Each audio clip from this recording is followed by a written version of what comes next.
Magandang hapon mga ka-happy hour.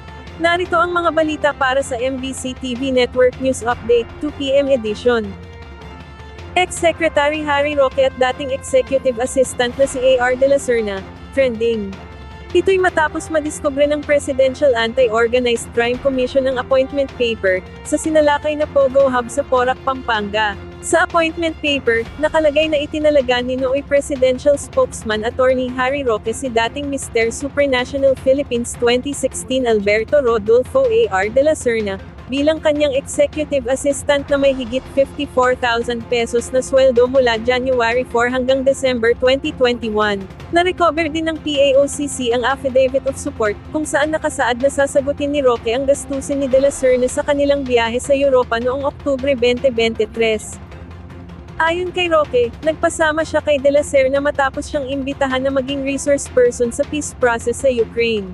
Kailangan daw niya ng travel companion dahil siya'y diabetic, may coronary stent at acute spinal stenosis.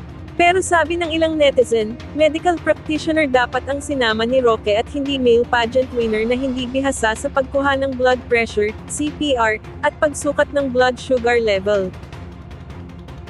Samantala, sa MBC TV Sports, Boston Celtics, nagwagi sa kampiyon ng NBA Finals kontra Dallas Mavericks. Nagkampiyon ang Boston Celtics sa 2024 NBA Championships, at natalo ang Dallas Mavericks sa score na 106-88 sa Game 5.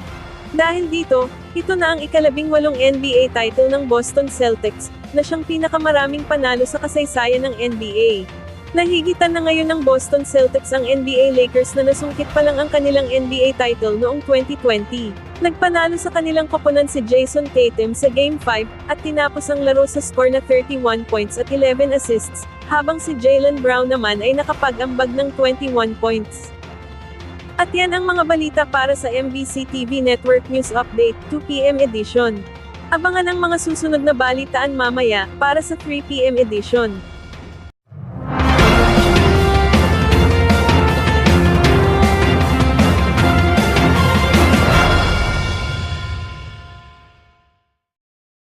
Mga ka-happy hour, kung gusto mong manood ang mga balita sa MBC TV Network News Update, mag-subscribe sa aming YouTube channel, i-like ang aming Facebook page, at i-follow sa aming TikTok account.